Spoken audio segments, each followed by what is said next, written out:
Born into a world where my last name opens more doors than I care to walk through, you could say I had it all laid out for me. My dad's the big boss of a company you've probably seen tick across the stock exchange screen more times than you've cursed the morning alarm. Yes, that kind of rich. But if you're expecting tales of a golden girl draped in designer and sipping champagne for breakfast, you've got the wrong story. Me, I've always kept it real, feet firmly on the ground. Money is nice, sure, but it's not everything. I chose a different path, one that's led me to places money can't buy and experiences no gold card can fetch. Charity work, helping those in need, and living a life that's, well, ordinary. That's me, Jessica. Not the Aries, just Jessica. So I was stuck in one of those typical evenings where my friend Sarah decided we all needed to get out more. We ended up at this dive downtown, the kind where the beer's cheap and the lights are dim enough to hide your regrets. Sarah was all hyped up, going on about some guy she met online. "You've got to meet him, Jess. He's totally your type," she kept saying. My type? Since when did she decide she knew my type? Anyway, we're there, and then walks this guy. Not Sarah's online prince, but another dude, Alex. He was there with some friends, looking as out of place as a cat at a dog show. He wasn't dressed to impress, just a simple tee, jeans, and this easy smile that kind of lit up the room. We got to talking, and it was easy. Like, really easy. He worked a manager job at a place I'd never heard of, nothing fancy, but he talked about it with this passion that was kind of infectious. "You really dig your job, huh?" I remember asking, sipping on my third beer, "Absolutely." Alex shot back, leaning in. "Every day's a challenge, but hey, I'm not here to bore you with work talk." "What about you?" Sarah mentioned charity work. I shrugged, trying to downplay it. "Yes, a bit of this and that, just trying to do my bit, you know." "That's cool, really cool," he said, and I could tell he meant it. Not in a trying to impress you sort of way, but genuinely. The night rolled on, our group mingling, but Alex and I kind of stuck together, chatting about everything and nothing. It was refreshing, talking to someone who wasn't trying to sell me on some investment or brag about their latest acquisition. As the night was winding down, Alex got this look in his eye like he was working up to something. "Hey, Jessica. I know this is kind of forward, but would you want to grab dinner with me sometime? Just us." I remember feeling this mix of surprise and excitement. "Sure," I said, trying to sound cool about it. "I'd like that." On the way home, Sarah was all giggles, and "I told you so." I just smiled, thinking about the evening. Alex was a breath of fresh air in my often too stale world. Little did I know how much things were about to change. It wasn't long before going out turned into hanging out at each other's places, which, let's be real, mostly meant my cozy apartment because Alex's roommates were a circus and a half.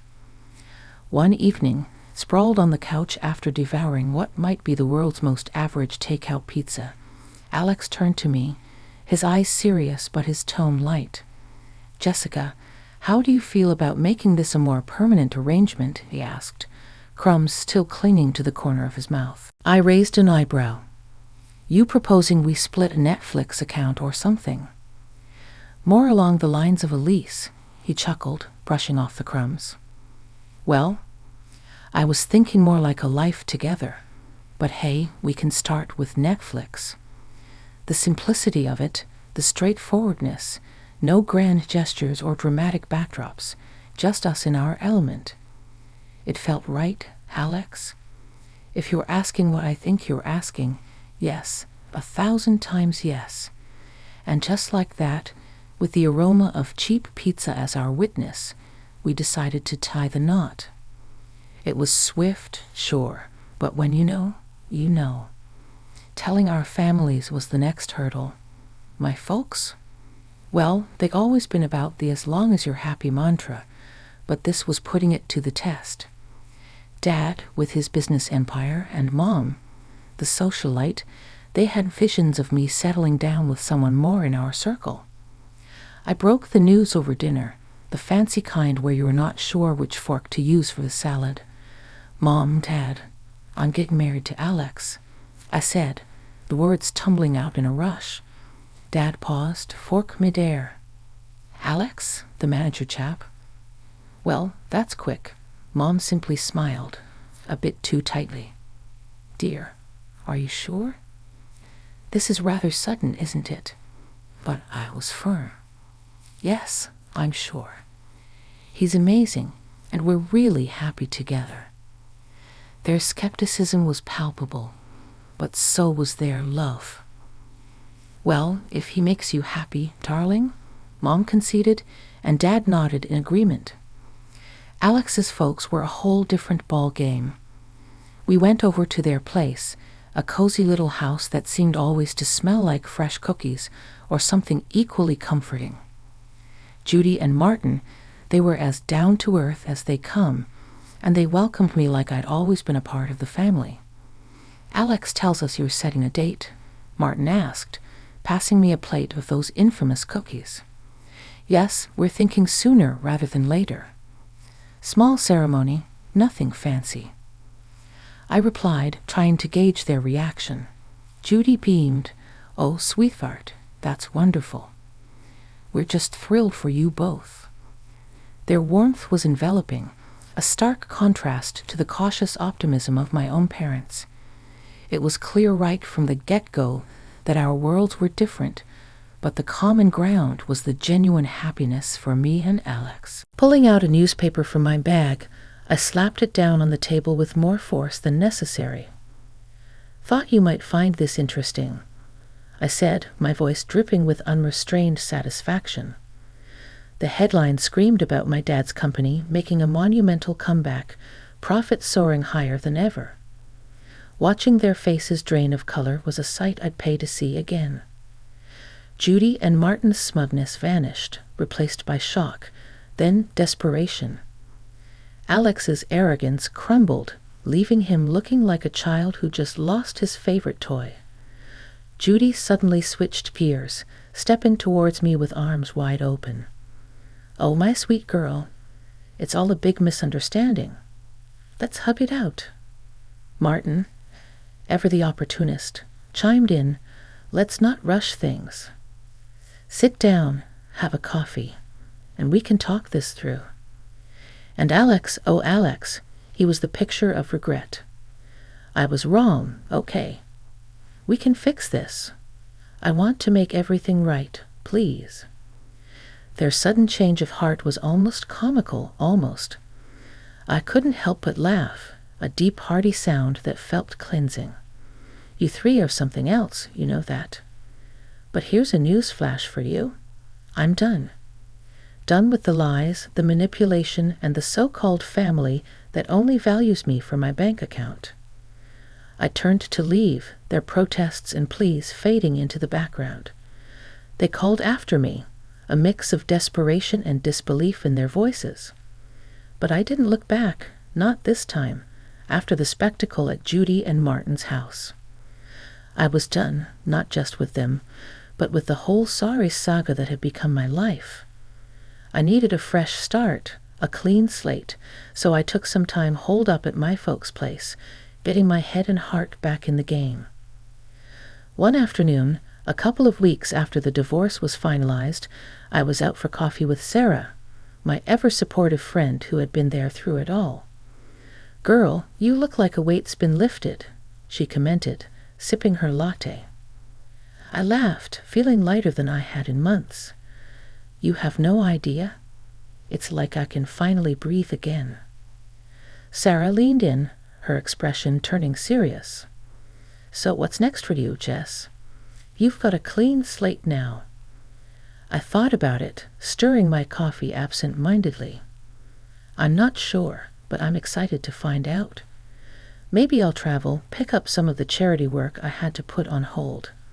As for love, I paused, giving her a wry smile. I think I'll give that a miss for a while. Just make sure you're doing what makes you happy, okay?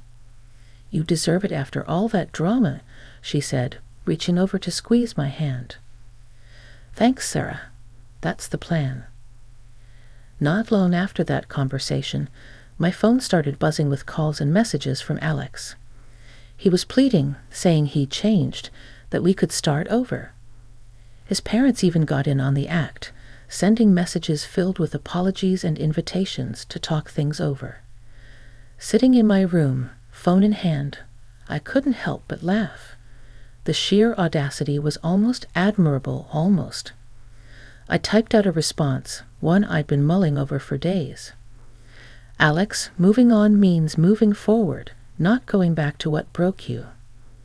I wish you all the best, but this is where our path ends for good. Take care. Hitting send felt like closing the final chapter of a book I'd been stuck in for too long. And just like that, I was ready to start writing a new one. The next few months were a blur of activity. I threw myself into my work, took up volunteering with a vengeance, and even booked a solo trip to a place I'd always wanted to visit. Life was full, and for the first time in a long while, it was fulfilling too. One evening, sitting on a balcony overlooking a bustling street in a far-off city, I realized I'd found what I'd been searching for all along: peace. The drama, the heartache, the betrayal, it all seemed like a distant memory. My phone buzzed with a new message, but this time it was from a number I didn't recognize. Hesitantly, I opened it. It was from someone I'd met during my travels, someone who'd made me laugh and think in equal measure. Hey Jessica, how about dinner when you're back? No expectations, just food and good company. I stared at the message, a smile slowly spreading across my face. Maybe it was time to open my heart again, but on my terms, at my pace. Yes, I'd like that. I typed back, hitting send before I could second-guess myself. Looking out at the city lights, I felt a sense of excitement for the future. I had moved on, not just from Alex and his family, but from the person I was when I was with them. I was stronger, wiser, and ready for whatever came next. We're cutting back on everything because of this, Judy would remind me, her voice sharp as she served dinner. That was a far cry from the lavish meals we used to enjoy. And Martin, always with a comment on saving costs, make sure those lights are off. We're not running a charity here. But Alex, he was the hardest to bear. The man I married seemed to have vanished, replaced by someone who saw me as a letdown. Can't you do something? Talk to your dad. It's like he don't even care we're living like this. He'd snap, anger flaring over the smallest things. Our conversations, once easy and filled with future plans, now were minefields. Every word I said was a potential trigger for another outburst. I thought marrying you meant security, not this. This struggle he'd throw at me during arguments, his words slicing through me. It was clear we weren't just dealing with financial stress. This was a test of our relationship, a revelation of true colors under pressure.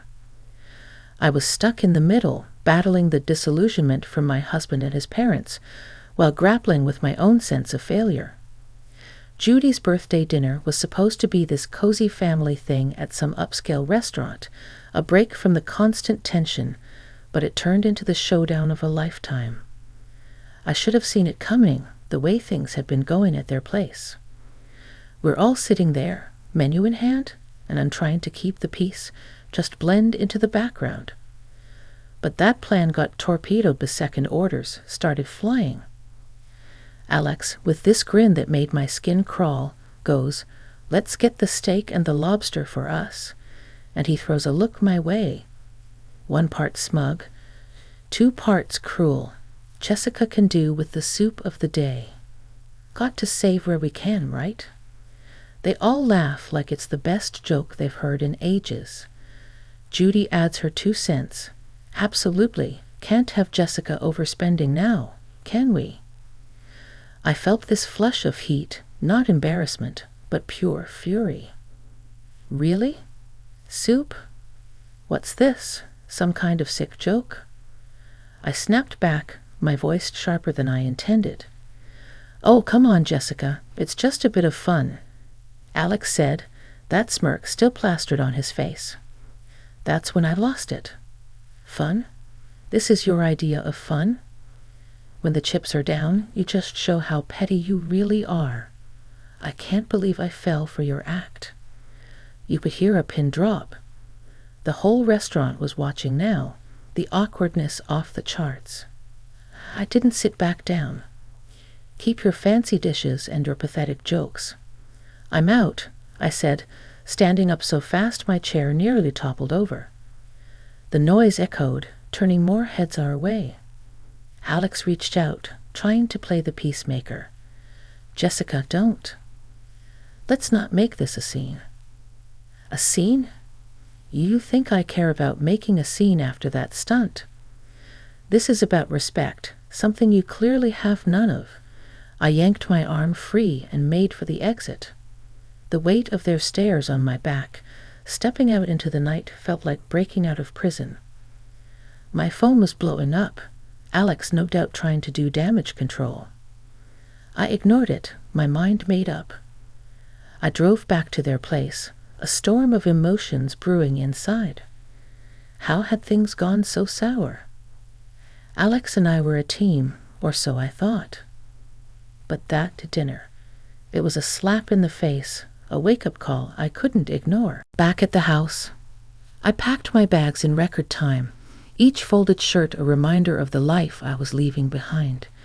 It wasn't just about leaving a place. It was about leaving a relationship that had shown its true colors. I turned off my phone, cutting off the barrage of messages. The silence was eerie, but welcome. That night wasn't just the end of a disastrous dinner. It was the close of a chapter I had no interest in revisiting. After the disaster that was Judy's birthday dinner, I found myself driving to my parents' house. The night was quiet, a stark contrast to the storm raging inside me. By the time I pulled up to their driveway, my decision was made. I needed sanctuary, yes, but more than that, I needed advice, something only my dad could offer. Walking into the house, the familiarity of it all was both comforting and jarring. Mom was asleep, but Dad was up, sitting in his study surrounded by papers that seemed less important the moment I stepped in. Jessica, what are you doing here at this hour? Is everything okay? He stood up, concern etching his face. I took a deep breath, the events of the evening pouring out of me in a flood. I told him about the dinner, about Alex and his parents, and how I felt like I'd been reduced to nothing but a source of income for them. Dad listened in silence, his expression hardening with every word. When I finished, he sighed, a sound that carried years of experience and a hint of sorrow. Jessica, I saw this coming. I just hoped I was wrong, he finally said, his voice steady but filled with empathy. How could I have been so blind, Dad? I thought Alex. I thought we were different, I said, feeling the weight of my naivety. He walked over, putting an arm around my shoulders. You wanted to see the best in him, in them. There's no fault in that. But people show their true colors in tough times. It's a hard lesson, but an important one, he assured me, his confidence a balm to my frayed nerves. Then he shared something that took me by surprise. You know, the company situation isn't as dire as it seems. We're actually on the verge of a breakthrough. It was a strategic move, a way to weed out the opportunists, he said. I stared at him, stunned. So you mean to say we're not broke? I asked. He chuckled, a sound that was part relief, part amusement. Far from it. But it was important to see who would stick around when the chips were down. Unfortunately, Alex and his family showed their true selves. The revelation was a lot to process. My anger towards Alex and his parents was now mixed with a sense of vindication. They had revealed their true motives, and in doing so, had freed me from a future of manipulation and deceit. "Dad, I don't know whether to be relieved or furious," I admitted, the emotions battling inside me. "Be both. It's okay. But remember, this experience has taught you something invaluable about people and their intentions. Use it, learn from it," he advised, grounding me. Walking up to Judy and Martin's house the next day felt like heading into the lion's den. I was ready for a showdown, but nothing could have prepared me for the cold reception I got. Alex was standing there, divorce papers in hand, with a look that could only be described as triumphant disdain. "Here you go. Let's get this over with," he said, practically shoving the papers at me. His parents were hovering behind, barely containing their glee. Finally getting rid of the freeloader, Judy snickered, and Martin nodded in agreement, a smug smile plastered across his face. Alex joined in. "Yes, turns out you're just an ordinary dummy without your daddy's money. Thought you'd cry, but guess what? We don't need a tearful mess around here." Their words stung, but not in the way they expected. I felt a bizarre mix of anger and liberation. I looked at the papers, then at them, and without a word, signed where I needed to. As I did, their smiles widened, thinking they'd won. But I had the last laugh. Planning the wedding, we were on the same page. Keep it simple. Keep it us. A small ceremony, close friends and family, and an open bar because, as Alex put it, if we're doing this, we're making sure everyone's having a good time. And that's how it went down. A swift engagement, not because we were rushing, but because everything just clicked into place. Amid the whirlwind, there were quiet moments, looks shared between us that said, "We're doing the right thing." And we were. We really were. Living with Alex started off as everything I'd hoped for and more. We were like two peas in a pod, making our little corner of the world in that cozy modern apartment I had rented. It was ours, filled with love, laughter, and a ton of takeout containers, because, let's face it, neither of us were winning any awards in the kitchen. It wasn't long before I started noticing how Alex's parents, Judy and Martin, had this way of dropping hints about things they liked or needed whenever they came over. At first, it was subtle, almost cute. "Oh, Jessica, that's a lovely coffee maker. Must make mornings a breeze," Judy would say, eyeing our shiny new appliance with a gleam in her eye. Or, "Martin, this sofa is just divine. Our old one's been giving me a right pain in the back, wanting to be the good daughter-in-law. I'd surprise them with gifts here and there. A coffee maker for Judy, a comfortable new sofa for their living room, and so on." Their initial reactions were always the same, a mix of surprise and a little bit of guilt. "Oh, Jessica, you shouldn't have. This is too much," Judy would exclaim, her hands fluttering to her chest. "But you know, humans are funny creatures. Give them an inch, and they'll take a mile." Those initial protests faded away, replaced by a growing list of subtle hints that were about as subtle as a brick through a window. "Dinner at your folks' place was lovely, dear. Did you see that new TV they have? Crystal clear. Ours is practically ancient." Alex would relay his parents' latest comments, oblivious to the change in their tone. One evening, after I just dropped a not-so-small fortune on a fancy new TV for them, Alex and I were curled up on the couch, my head resting in his lap. "They'd really love the TV, babe. You're amazing, you know that," he said, his fingers running through my hair. I sighed, the weight of their expectations starting to press down on me. "Alex, do they expect us to keep doing this? It's getting a bit much, don't you think?" He paused, his hand stopping mid-stroke. What do you mean? They're just happy, that's all. Happy or taking advantage? I pushed back, sitting up to look at him.